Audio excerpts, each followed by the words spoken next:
পতিতাপল্লীর পাশ দিয়ে আসার সময় আমার স্ত্রী শাইলাকে দেখে রিকশা থামিয়ে দাঁড়িয়ে পড়লাম আমি। কিছুতেই আমি আমার চোখকে বিশ্বাস করতে পারছিলাম না। বেশ কয়েকবার ওর সামনে যাব ভেবেও শেষমেশ যেতে পারিনি। তার আগেই একজন পুরুষ ওকে ডেকে ভিতরে নিয়ে গেল। উদ্ভ্রান্তের মতো এদিক ওদিক হাঁটাহাঁটি করে সামনের একটি টং থেকে সিগারেট কিনে টানতে লাগলাম। কি করব ভাবতে ভাবতে শেষমেশ শাইলাকে কল করলাম। শাইলা কল রিসিভ করে আমাকে বলল, আমি একটু ব্যক্তিগত কাজে আছি, বাসায় আসতে দেরি হবে, তুমি ফ্রিজ থেকে খাবার গরম করে খেয়ে নিও। শাইলার কথা শুনে গায়ে জ্বালা ধরে গেল। ইচ্ছে করছিল তখন সমগ্র পৃথিবীটাকে ঘুরিয়ে দিই। ঠিক সেই সময় একজন দালাল এসে আমাকে বলল, স্যার, অনেকক্ষণ ধরে দেখলাম আপনি দাঁড়িয়ে আছেন, কিন্তু ভিতরে ঢুকছেন না, লজ্জা পাচ্ছেন বুঝি খুব। ওর কথা শুনে আমার রাগে গা ঘিন ঘিন করতে লাগলো। তারপরও আমি চুপ করে রইলাম। আমার নীরবতা দেখে দালালটি বলল, স্যার, অনেক সুন্দর সুন্দর মাল আছে আমার কাছে, আপনার পছন্দ হবেই। আর লজ্জা করবেন না স্যার, এখানে লজ্জা পেতে হয় না। এখানে রাতের অন্ধকারে ঘটে যাওয়া ঘটনা দিনের আলোয় কেউ জানতে পারে না, পুরোটাই ব্যক্তিগত থাকে। কথাটি শুনে মেজাজ চরম মাত্রায় বিগড়ে গেল। চিৎকার করে ব্যক্তিগত শব্দটি উচ্চারণ করে ঘুষি বসিয়ে দিলাম দালালটির মুখে। দালালটি আঘাত সামলে নিয়ে শেয়ালের মতো মুখ করে বিশ্রী একটা হাসি দিয়ে বলল, নিজের মাল কি পতিতা নাকি যে এই পাড়ার প্রতি এত ঘৃণা। কথাটি শুনে আমি আর দাঁড়িয়ে থাকতে পারলাম না। সোজা রিক্সা নিয়ে চলে এলাম বাসায়। বাসায় এসে কোনো মতো অফিসের কাপড় খুলে শুয়ে পড়লাম বিছানায়। প্রচন্ড রকমের চেষ্টা করছিলাম ঘুমাতে, কিন্তু কোনো মতেই ঘুমাতে পারছিলাম না। আরো 1 ঘন্টা চেষ্টার পরও যখন ঘুমাতে পারছি না ভেবে বিছানা থেকে উঠতে যাব, ঠিক তখনই দরজা খুলে ঘরে ঢুকলো শাইলা। শাইলার আগমনের শব্দ শুনে আমি ঘুমের ভান করে পড়ে রইলাম বিছানায়। শাইলা রুমে ঢুকে বাতি জ্বালিয়ে 1 গ্লাস পানি পান করলো। তারপর আমাকে ঘুমাতে দেখে শোবার কাপড় নিয়ে চলে গেল স্নান করতে। গুনে গুনে বরাবর 1 ঘন্টা পরও বের হলো স্নান ঘর থেকে। তারপর টেবিলের উপর থেকে অ্যাশট্রেটা নিয়ে একটা সিগারেট ধরালো। শান্ত ভঙ্গিতে সিগারেট টেনে বাতি নিভিয়ে শুয়ে পড়লো আমার পাশে। 8 ঘন্টার মধ্যে শাইলা ঘুমিয়ে পড়েছিল। আমি শাইলাকে পাশে রেখে শুয়ে থাকতে না পেরে সিগারেটের প্যাকেটটা নিয়ে উঠে চলে গেলাম বারান্দায়। একের পর এক সিগারেট ধ্বংস করে বোঝার চেষ্টা করছিলাম ঘটনাটির পিছনের কারণ। আর ঠিক তখনই শায়লার একটি কথা আমার মনে পড়ে প্রথম যেদিন আমার শায়লার সাথে কথা হয়েছিল। সেদিন শায়লা আমাকে বলেছিল, মানুষ একজন মানুষের সাথে সারা জীবন কখনোই কাটাতে পারে না। রাগে দুঃখে আমি তখন আমার পাশে থাকা রকিং চেয়ারটিতে বসে পড়লাম। চোখ বন্ধ করে সিগারেট টানতে টানতে দুলতে থাকলাম রকিং চেয়ারটিতে। এভাবে করতে করতে কখন যে ঘুমিয়ে পড়েছি তা বুঝতেই পারিনি। সকালে ঘুম ভাঙার পর খেয়াল করলাম শাইলা এই রাতে আমার গায়ে কাঁথা জড়িয়ে দিয়ে গেছে এবং হাতের সিগারেটটি নিভিয়ে দিয়ে অ্যাশট্রেতে রেখে গেছে। অপরাধীর মতো ভঙ্গিতে আমি রুমে ঢুকলাম। শাইলা আমার দিকে তাকিয়ে মৃদু হেসে বলল, ফ্রেশ হয়ে নাও, টেবিলে তোমার জন্য নাস্তা দিচ্ছি। আমি চুপচাপ শাইলার কথা শুনে ফ্রেশ হয়ে খেতে বসলাম। খাবার সময় দুজনের মধ্যে কোনো বাক্য বিনিময় হলো না। খাবার শেষে আমি সবকিছু ধুয়ে গুছিয়ে রেখে অফিসে যাবার জন্য তৈরি হলাম। তৈরি হয়ে বের হবার সময় শায়লা আমাকে বলল, শোনো, আমার আজকেও ফিরতে দেরি হবে, তুমি খেয়ে নিও। আমি আগ্রহ নিয়ে জিজ্ঞেস করলাম, কি কাজ? শায়লা শান্ত ভঙ্গিতে বলল, ব্যক্তিগত কাজ। আমি মুখ ফিরিয়ে নিয়ে বললাম, ও হ্যাঁ, ভুলে গিয়েছিলাম, তোমার ব্যক্তিগত কাজ। প্রতিটা মানুষের জীবনে কিছু ব্যক্তিগত বিষয় কিংবা কাজ থাকে, যা সে অন্য কাউকে বলে না। কিন্তু তার কাছের মানুষটার ব্যক্তিগত বিষয় কিংবা কাজকে সে কখনোই মেনে নিতে পারে না। বারবার সেটাকে জানার চেষ্টা করে এবং বারবার চেষ্টা করে ব্যর্থ হলে আবিষ্কার করে সম্পর্কের মাঝের এক সূক্ষ্ম ফাটল। বেশ কয়েকবার আমার স্ত্রী শাইলাকে পতিতাপল্লীর সামনে দেখে আমি আর নিজেকে সামলে রাখতে পারলাম না। শেষমেশ বাধ্য হয়ে জিজ্ঞেস করলাম, পতিতাপল্লীতে তোমার কি কাজ? আমার দিকে শান্ত ভঙ্গিতে তাকিয়ে শাইলা বলল, ব্যক্তিগত কাজ। এবং আমি আমার ব্যক্তিগত কাজ সম্পর্কে তোমাকে জানাতে বাধ্য নই। শাইলার কথা বলার ভঙ্গিতে এমন একটা কিছু ছিল, যার পরে আমি আর দ্বিতীয় কোনো প্রশ্ন করার সুযোগ পাইনি। মুখের উপর স্পষ্টভাবে না শুনে আমি একদম চুপসে গেলাম। এই মুহূর্তে আমি হয়তো শাইলাকে মারতে পারতাম, কিন্তু সেটা করলেও আমি শাইলা থেকে কিছু জানতে পারবো না। পাশাপাশি নিজের বিবেকের কাছে ছোট হয়ে যাব। আবার হয়তো পারতাম শাইলাকে ঘর থেকে বের করে দিতে, সেটা হয়তো উপযুক্ত কাজ হতো। কিন্তু কেন এমন ঘটনা ঘটছে সেটা না জেনে বের করে দিলে আমার সারা জীবন কেনর উত্তর না জানতে পারার আক্ষেপ নিয়ে বেঁচে থাকতে হবে। তাই আমি শাইলাকে বের করে না দিয়ে এই ব্যক্তিগত রহস্য উদ্ধার করতে নেমে পড়লাম। ব্যক্তিগত রহস্য নিহিত পতিতাপল্লীতে। আর আমাকে সবার প্রথমে শাইলার সাথে পতিতাপল্লীর সংযোগস্থলটা বের করতে হবে। এই ক্ষেত্রে সবচেয়ে সহজ উপায় হতে পারে পতিতাপল্লীতে গিয়ে কাউকে ধরে শাইলার ছবি দেখে তথ্য বের করা, কিন্তু সেই কাজটা করা হবে মারাত্মক বোকামি। কেননা পতিতাপল্লীর কেউই কারো সম্পর্কে কিছু বলবে না, কারণ সেখানে সবটাই ব্যক্তিগত থাকে। সুতরাং আমাকে বাহির থেকে এমন একজনকে পাঠাতে হবে যে ভিতরে যে আমাকে জানাতে পারবে শাইলা কি করছে সেখানে। তাই সত্যকে জানার জন্য আমি পাঠালাম আমার সবচেয়ে বিশ্বস্ত ইনফরমারকে। যেহেতু তাকে কেউ চেনে না, এখন প্রশ্ন আসতে পারে আমি ইনফরমার পেলাম কোথায়। সেক্ষেত্রে আমি আমার পরিচয়টা আগে খুলে বলি। আমি হাসান, পুলিশের গোয়েন্দা বিভাগের একজন সিনিয়র কর্মকর্তা, এবং কাজের সূত্র ধরেই আমার সাথে বিভিন্ন ইনফরমারদের পরিচয় রয়েছে। সে যাই হোক, ইনফরমার পতিতাপল্লীর ভিতরে 2 ঘন্টা থাকার পরও কোনো তথ্য আবিষ্কার করতে পারলো না। সে শাইলাকে একটি ছেলের সাথে একটি ঘরে ঢুকে যেতে দেখেছিল, তারপর শাইলাকে আর বের হতে দেখেনি। এর মধ্যে আমি ওকে জানালাম শাইলা বাসায় চলে এসেছে। আমার কথা শুনে ইনফরমার আমাকে বলল ওই ঘরের দরজা এখনো খোলেনি এবং কেউ ওখান থেকে বের হয়নি। বিষয়টা কেমন যেন খটকা লাগলো আমার। একবার মনে হলো ইনফরমার আমাকে ভুল ইনফরমেশন দেয়নি তো, আবার মনে হলো ও তো কখনো ভুল ইনফরমেশন দেয় না। এসব নিয়ে যখন মাথায় জটলা লেগে গেল, তখন শাইলা আমাকে বলল, কি ভাবছো এত? এরকম করলে তো শরীর ভেঙে পড়বে। শাইলার কথা শুনেও আমি কোনো উত্তর দিলাম না। তখন শাইলা বলল, রহস্য সমাধান করার মজাই আলাদা, তাই না? আমি শাইলার দিকে তাকিয়ে বললাম, হ্যাঁ। শাইলা একটা হাসি দিয়ে বলল, মাঝে মাঝে রহস্য তৈরি করে দেখিও, ওটারও আলাদা একটা মজা আছে। এই বলে শাইলা বাতি নিভিয়ে পাশ ফিরিয়ে শুয়ে পড়ল। আর আমি বসে বসে সিগারেট টানতে টানতে ভাবতে লাগলাম, এমন কি হলো যার জন্য ও রহস্য তৈরিতে নেমে পড়লো। শাইলার সব ডকুমেন্ট ঘেটে পতিতাপল্লীর সাথে কোনো সংযোগ খুঁজে পেলাম না। যেহেতু শাইলা জেনেই গেছে আমি রহস্য উদ্ধারের কাজে নেমে পড়েছি, সেহেতু এভাবে বসে থাকার কোনো মানে হয় না। অফিসের কেসগুলো ও ইনফরমারদের কাছ থেকে পতিতাপল্লী সম্পর্কিত যা তথ্য আছে বের করার চেষ্টা করছি, কিন্তু কোথাও কোনো কিছুর হদিস পাচ্ছি না। তাই প্রায় বাধ্য হয়ে চলে গেলাম পতিতাপল্লীতে। ইনফরমারের দেখানো ঘরটি ঘুরেও কোনো কিছু আবিষ্কার করতে পারলাম না। ঘরটির ভিতরে ডান পাশে একটি খাট, বাঁ পাশে প্রসাধন সামগ্রী। এই রুম পার হলে ভিতরে আরেকটি বেডরুম। বেডরুমটির ডান পাশে রান্নাঘর, বাঁ পাশে বাথরুম, আর বেডরুমের সাথে আরেকটি দরজা আছে যেটা সরাসরি বাহিরে নিয়ে যায়। সুতরাং শাইলা সামনের রুম দিয়ে ঢুকে পিছনের দরজা দিয়ে বের হয়েছে। আমি আশেপাশে সবাইকে শাইলার ছবি দেখালাম। সবাই একই উত্তর দিল, শাইলা স্বেচ্ছায় পতিতাবৃত্তি পেশায় যোগদান করেছে। 1 সপ্তাহ আগে নিজে থেকে সে এখানে এসেছিল। সুতরাং আমার অনুসন্ধান এখানেই শেষ। শাইলার সাথে সম্পর্কের ইতি এখানেই টানতে হবে, কিন্তু আমি মানতে পারছিলাম না। বারবার একটা কথা মাথায় আঘাত করছিল, সবকিছু যদি এত সহজে জানা গেলে রহস্য তৈরি করলো কোথায়? নাকি আমাকে ইচ্ছে করে এসব দেখিয়ে দূরে রাখার চেষ্টা করা হচ্ছে? কিন্তু কোনো প্রমাণ না পেলে আমার তো অনুসন্ধানেরও কিছু নেই। এসব ভাবতে ভাবতে আমি পিছনের দরজা দিয়ে বের হয়ে যাচ্ছিলাম। হঠাৎ কি মনে করে যেন ইনফরমার যে ঘরে বসে সব পর্যবেক্ষণ করছিল সে ঘরে ফিরে গেলাম, এবং সেই ঘরের ভিতরের বেডরুমের পিছনের দরজা দিয়ে বের হতেই আবিষ্কার করলাম একটি ছোট্ট পুকুর। পুকুর ভর্তি আফ্রিকান মাগুর, আর চারপাশে ছড়িয়ে ছিটিয়ে থাকা মানুষের হাড়।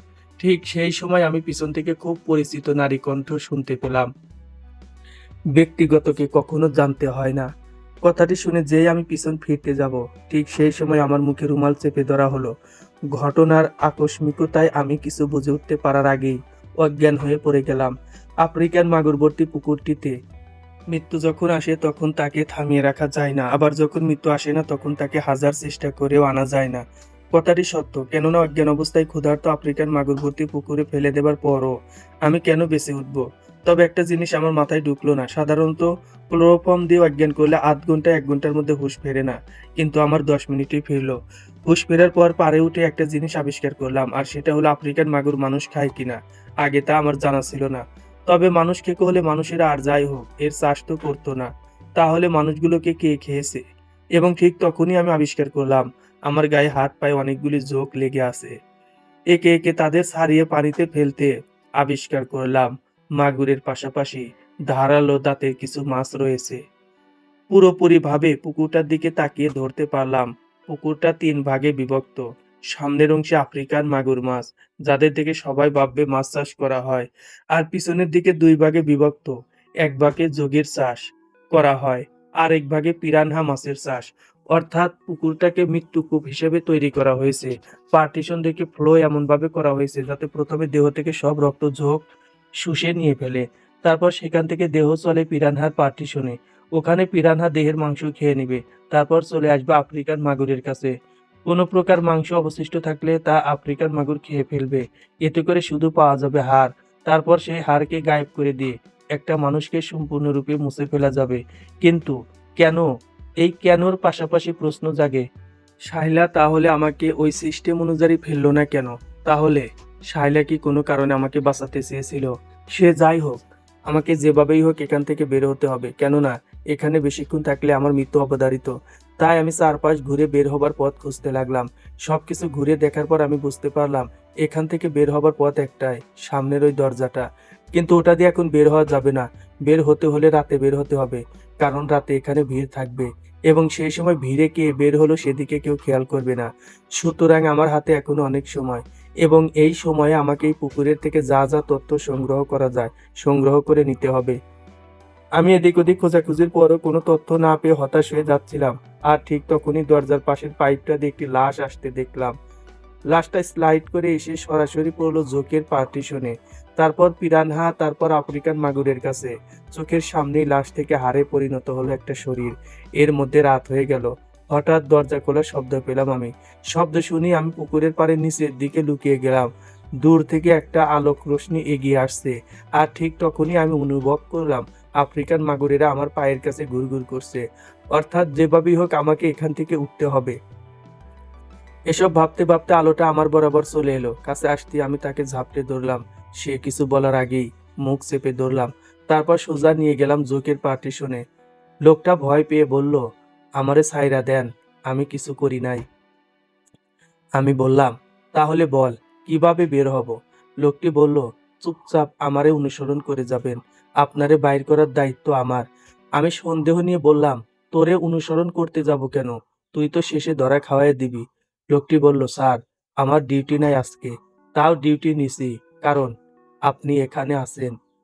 আমি অবাক হয়ে বললাম, আমি আছি দেখে তুই ডিউটি নিলি কেন? লোকটি বলল, স্যার, আমার মেয়েরে আপনি বাঁচাইছিলেন, মনে আছে? মেহেরুন্নেসার কথা। আমি লোকটার গা থেকে হাত সরিয়ে নিলাম। তারপর বললাম, চলেন, আমারে পথ দেখান। এবার আপনার পালা আমারে মুক্ত করার।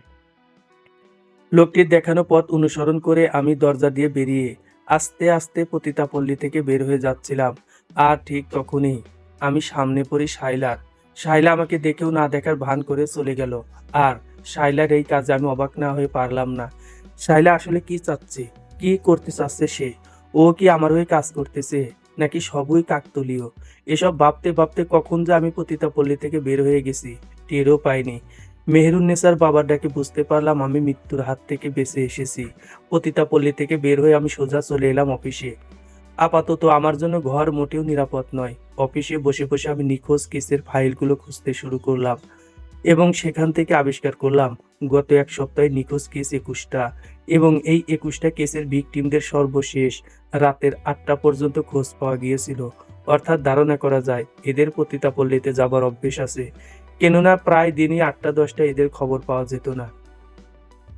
এরপর ভিকটিমদের অবস্থান অনুসন্ধান করে জানা যায় তারা পতিতাপল্লীর আশেপাশেই ছিল নিখোঁজ হবার শেষ মুহূর্তে।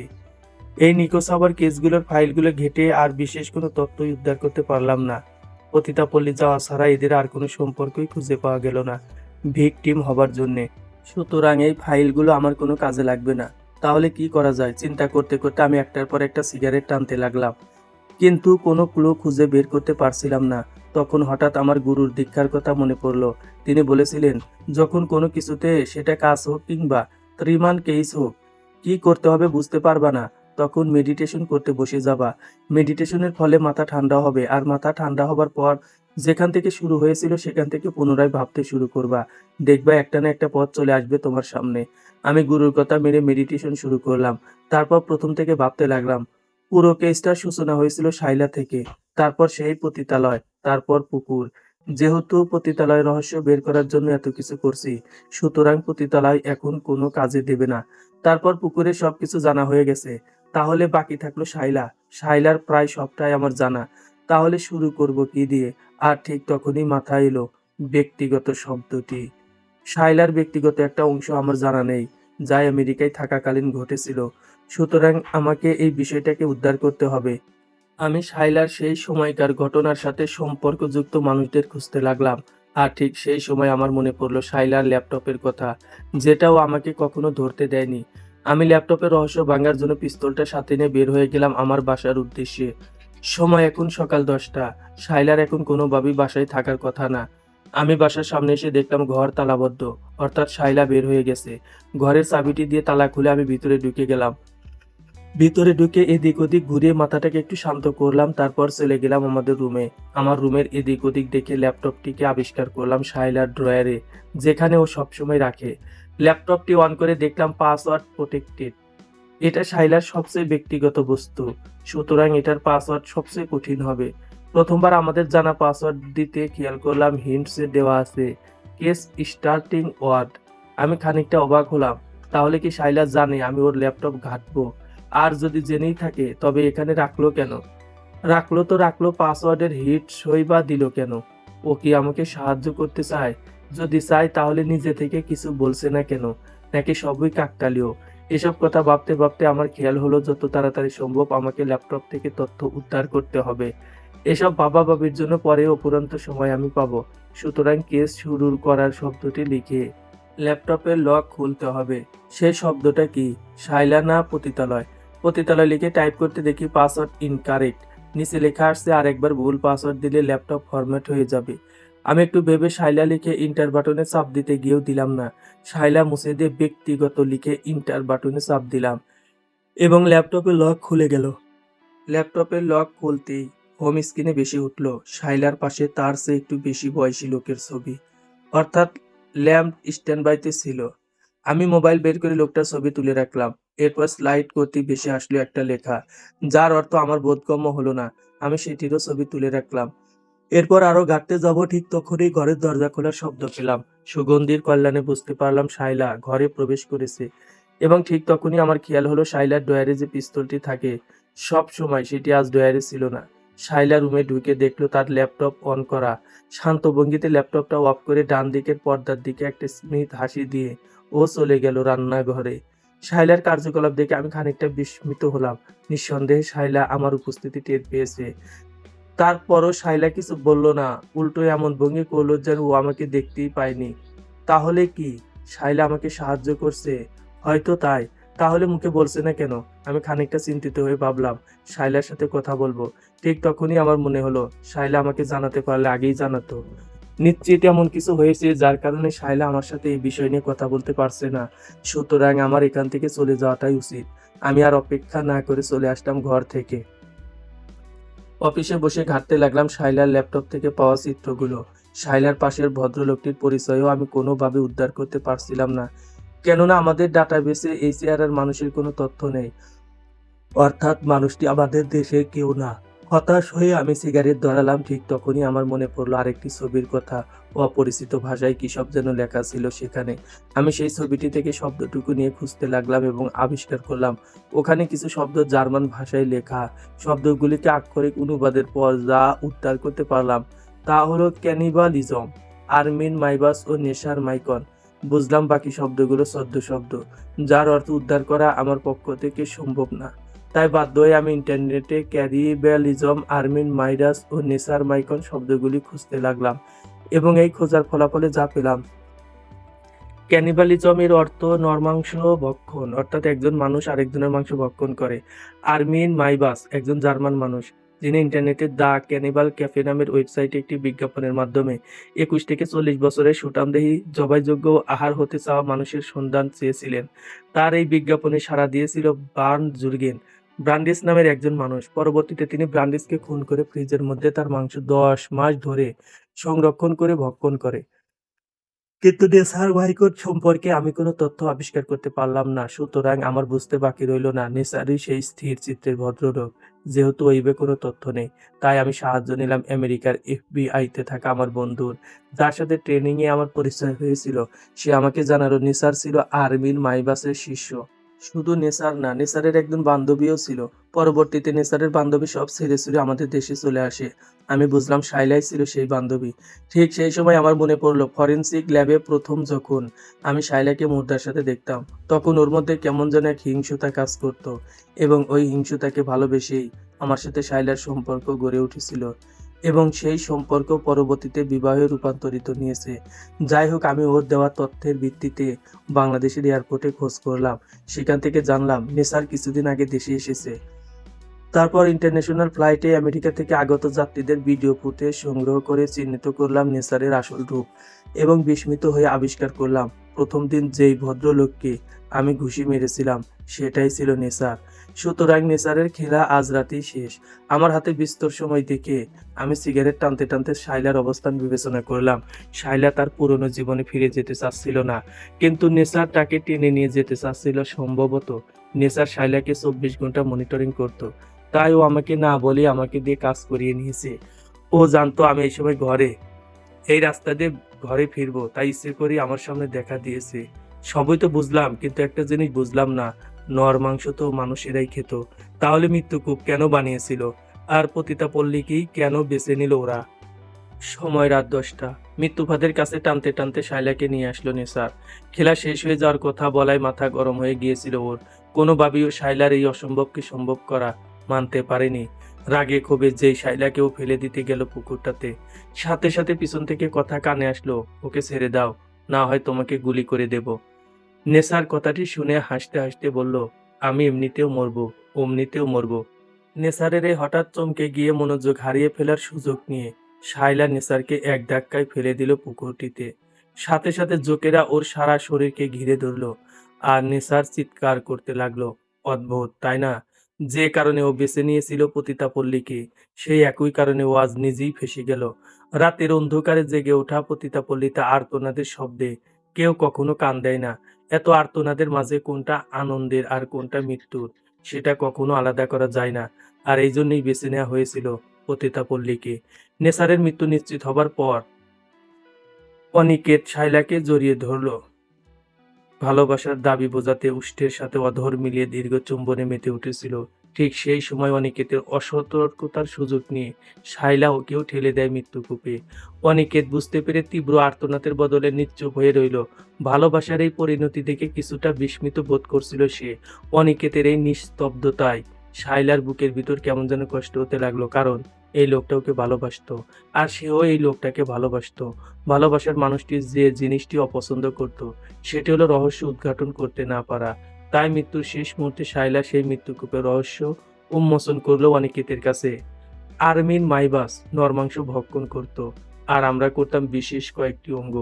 কেননা এই বিশেষ কয়েকটি অঙ্গ প্রচুর প্রোটিন থাকতো, যা আমাদের মানসিক শক্তিকে আরো বাড়িয়ে তুলতো। শরীরের বাকি অংশ ফেলে দিলে আমরা ধরা পড়ে যেতাম, তাই মৃত্যুকূপে ফেলে দিয়ে রক্ত মাংস সব নিশ্চিহ্ন করে দিতাম। আর বাকি যা থাকতো অর্থাৎ হাড় বা কঙ্কাল তা বিক্রি করে দিতাম। বিক্রির পর যে টাকা আসতো তা দিয়ে আমরা এই পতিতালয়ের বেশ কয়েকটি অংশ আমাদের নিজেদের ব্যবহারের জন্য ভাড়া নিতাম। এই হলো তোমার অজানা পতিতালয় ও মৃত্যুকূপের রহস্য। শায়লার কথা শুনে অনিকেত বলল, তাহলে আমাকে কেন মারতে হলো? অনিকেতের শেষ প্রশ্ন শুনে শায়লা আর কোনো উত্তর না দিয়ে চলে আসলো। ঘরে এসে চুপ করে বসে রইল শায়লা। অনিকেতের শেষ প্রশ্নের জবাব সে দিতে পারেনি, আর এই কেসের শেষ অংশটুকু অনিকেত সমাপ্ত করতে পারেনি। তাই শায়লা অনিকেতের অসম্পূর্ণ লেখাটিকে সমাপ্ত করলো। আর অনিকেতের সেই শেষ প্রশ্নের উত্তরটি লিখে গেল ওর ব্যক্তিগত ডায়েরিতে। ব্যক্তিগত জিনিস কিংবা কাজকে কখনো জানতে হয় না, কেননা সেখানে থাকে এমন অনেক কথা যা শুধু সেই একজন মানুষ নিজে জানতে পারে, অন্য কেউ না। অনিকেত আমার ব্যক্তিগত জীবনের কথা জেনে গিয়েছিল, তাই নেসারের সাথে ওকে মেরে ফেলে আমি আমার ব্যক্তিগতকে চিরদিনের জন্য একান্ত ব্যক্তিগত করে ফেললাম। কারণ ব্যক্তিগতরা ব্যক্তিগত থাকে, তাকে জানার অধিকার কারণেই। সমাপ্ত। বিশেষ দ্রষ্টব্য: ভুল ত্রুটি ক্ষমা ও সুন্দর দৃষ্টিতে দেখবেন। আর ভালো লাগলে লাইক কমেন্ট করে সাথে থাকবেন। আপনাদের লাইক কমেন্ট দেখলে মনে হয় গল্পটা আপনাদের ভালো লেগেছে এবং আপনারা গল্পটা পড়েছেন। আর তাতে করে আমারও নিত্য নতুন গল্প দেওয়ার আগ্রহ বেড়ে যায়। ধন্যবাদ সবাইকে।